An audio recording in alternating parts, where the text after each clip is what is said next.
such as a plain statement of the facts which brought about this great catastrophe, freed from particulars which certain historians have added in induction to the principal fact, and which they have explained, not always with justice. I have only related what in the sphere of my duties I saw and learned. It does not behoove me to set myself up as the judge of Napoleon's conduct in an enterprise the object of which, as must perforce be admitted, was eminently a national one, if the legality of the means employed did not correspond to the grandeur of the scheme. It remains proved that, in the Bayonne transaction, Napoleon was impelled by the interests of France far more than by any other motive, and that the change of dynasty was only the consequence of and an accessory to the system which he wished to establish in Spain. The forcible act essayed in the peninsula has been explained as caused by a fixed determination on the part of Napoleon to remove the Bourbons from every throne in Europe. But that was only a secondary idea with him. It was rather the state of Spain that awoke his solicitude. Spain, whose prosperity was as important to France as to the country itself, which was the continuation of our soil, was in a state of decay, which would inevitably have led to her falling in easy prey to England. The future was not in Napoleon's hands. However much the Spanish government might at that time be subjected to his wishes, this government had nonetheless desired to join the coalition on the eve of the Battle of Jena. As long as Napoleon should reign, this government would not dare to betray him. But would it be the same with the emperor's successors? The servile submission of this royal family showed the master of France how foolhardy and dangerous it would be to rely on such princes. The Spanish government placed its ships, troops, and feeble resources at Napoleon's disposal at this moment and without hesitation, in spite of certain secret communications with England suspected by the emperor, but which had remained without any immediate result. France had not a sufficiently strong motive to declare war with Spain and to expel the Bourbons by force. This line of action, had it been justifiable by apparent causes, would have been worthy of Napoleon, but he could not adopt it in the absence of any plausible motive without exciting public reprobation. Louis XIV, acting in a dynastic interest, had been admirably served by Charles II's testament. Napoleon, prompted by a national interest, failed. He had no choice of means. He remains exposed to the blame of posterity, which would have absolved him if his work, the defects of which showed themselves owing to its want of success, had been able to last and to bring with it the many benefits which would have resulted for France and Spain. This enterprise would have succeeded, as did the War of Succession, if the coalition had not deprived Napoleon of the time and the possibility of applying his strength and his attention to it by constantly drawing him on to new struggles, which removed him from the object in view. The national resistance and antipathy even would have been overcome in the end. The influence of men enlightened as to the real interests of their country would have prevailed, and the masses would have followed them. The advantages of the Constitution of Bayonne, the prosperity which its application would have conferred on the people, the protection which the French alliance would have assured to our neighbors by the interest we had to render them prosperous and powerful, all these causes together would in time have subjugated the Spaniards. Napoleon can be blamed in this matter neither for precipitation nor for caprice. His plan had been matured and carried out with the necessary slowness and prudence. He had in his favor his omnipotence, the prosperous state of France, Europe at that time pacified, and a close alliance with Russia. The moment seemed favorable. It was neither too late nor too early. Napoleon himself had said that he was forced to seize the opportunity offered to him by fortune to regenerate Spain, to remove her from the clutches of England, and to unite her closely to our system. In doing so, he was, in his opinion, laying one of the fundamental bases of the repose and security of Europe. The illegality, however, of the means employed was the frequent subject of Napoleon's reflections and maintained him in a continual state of perplexity.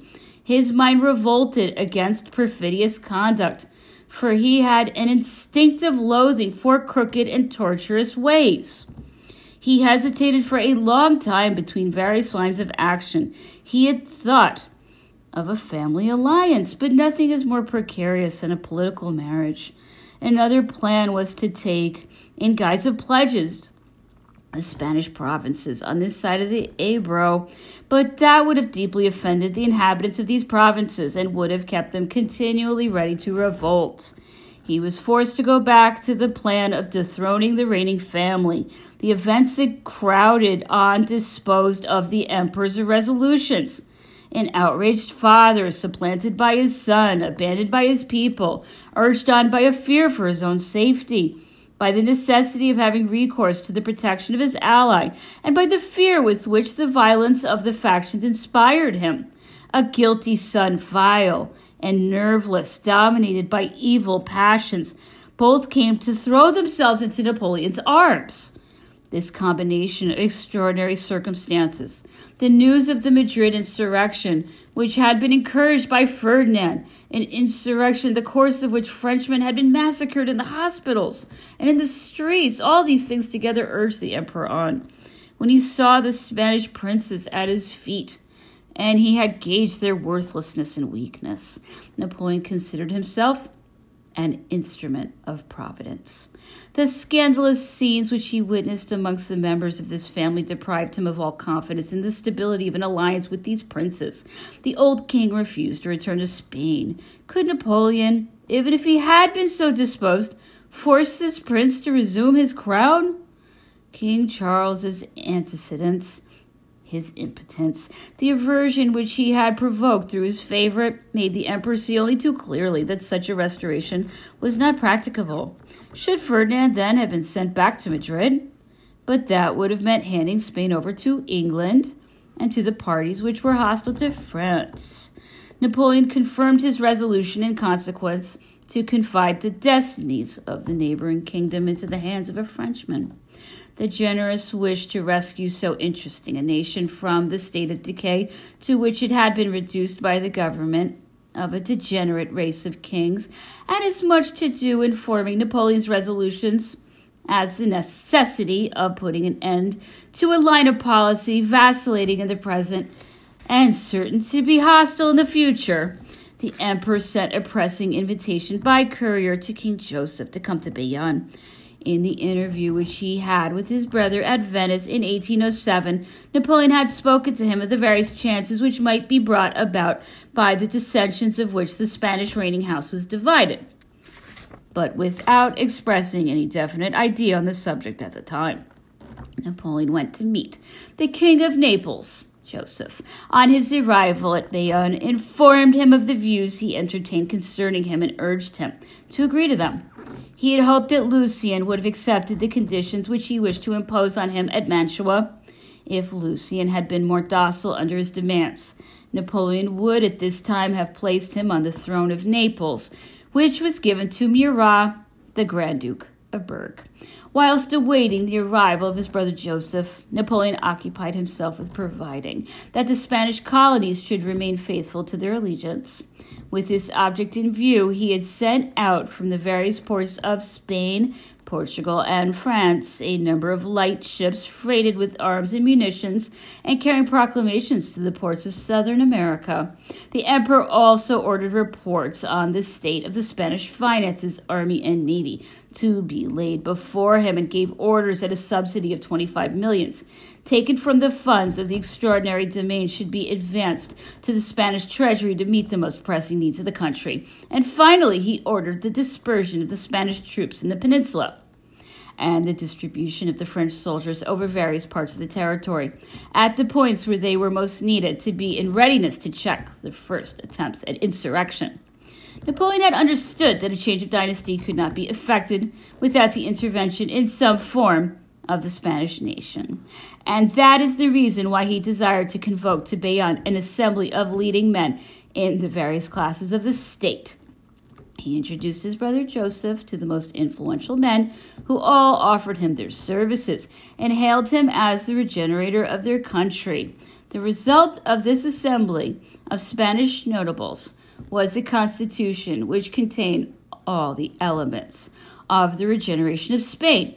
If the fanaticism of the monks who had a representative in each family, if the influence exercised by the greatness and too generous exaltation of the national feeling of self-respect had not annulled the benefits of this constitution, Spain would today have been far advanced on the road to prosperity, which the constitution drawn up at Bayonne opened out before her feet. Whilst the deliberations of the junta were proceeding, Charles IV, the Queen, and the Prince de la Paix left for Fontainebleau. The infants, followed by the Duc de San Carlos and Canon Escoquets, were sent to the valley of Valençay, which had been selected by the emperor as the residence of these princes. Taken by surprise and dragged on by the rapidity with which events had crowded on, Napoleon had only just the time to send word to the Prince de Benevento, Talleyrand, to whom this estate belonged, and who had remained in Paris, to proceed to Valençay to receive the infants. King Joseph passed from the throne of Naples to the throne of Spain, and the Grand Duke of Berg went to take his place in Naples. The Grand Duchy of Berg, left vacant by Murat, was united to the French Empire and was given in 1810 to the eldest son of Prince Louis, after the latter had abdicated and renounced the crown of Holland. This business having been disposed of, the emperor, accompanied by the empress, left Murat to return to Paris. He spent a day at Pau and at Tarbes. At Pau, he occupied the castle where Henri IV was born. This castle, situated at a distance of 1,000 yards from the town, had since been restored and had become an imperial residence. At Tarbes, the emperor slept at the prefect's mansion, where he noticed, in one of the drawing rooms, a fine portrait of Lay, the celebrated opera singer, one of the glories of the department. Napoleon only spent 12 hours at Auch, hearing that General de Solis, who had refused to fill the functions of chief of the staff to General Lannes at Bologna, was living in the neighborhood. Retired in a country house, he charged Prince de Neuchâtel Berthier to offer him a post. General de Solis had disapproved of the condemnation of Moreau, and without expressing his discontent, had found some pretext for retiring from the service. He had been chief of the staff to this celebrated general. He had filled the same post in the army in Hanover, when this army was under the command of the Prince de Pontecorvo, and had even commanded it during the marshal's absence. General de Solis had grown to hate the emperor with a hidden hatred during these two campaigns, a hatred which he had dared not to make public, but which burst out with violence in 1814. Napoleon, who admired this general officer's talent, had no hesitation in making the first advances. He entrusted him with the command of a division in Spain. General de Solis asked to be recalled after some time. This inconstancy of humor, or rather this hidden ill will, did not exhaust the emperor's patience, and at the time of the expedition to Russia, he appointed the general chief of the staff to Prince Eugene. After the taking of Smolensk, de Solis once more asked to be allowed to leave the army on the pretext of bad health. He was present in Paris in 1814, at the time of the entry of the Allies. It is known how he behaved. The stay of the emperor and the empress for 2 days at Toulouse, their journey at Montauban and Agen, were marked by the wild enthusiasm which Napoleon's presence excited everywhere. His apparition was always followed by measures calculated to increase the prosperity of the towns and provinces which he visited. Madame de Balby, an old friend of the Comte de Provence, who afterwards became Louis XVIII, happened to be at Montauban at the time. I had occasion to see her in Paris after the Restoration, and to hear her boast before me of having been an honorable exception to the general joy which was manifested at Montauban at the time of Napoleon's visit. Whilst the emperor was pursuing his way through the departments of the south, the insurrection in Spain had become general. The news of the double abdication of Charles IV and of Ferdinand and King Joseph's proclamation had brought about an explosion of the feelings of hatred, which only wanted an opportunity to burst out. In the space of a week towards the end of May, the east, north, and west of Spain were on fire. The Spaniards had risen as one man. The arsenals had been ransacked. The people had armed. Juntas had been formed, and a mass levy was being organized on every side. The mob took the initiative everywhere and imposed its umbrageous and savage authority. In the chiefs who were in authority, it saw none but traitors.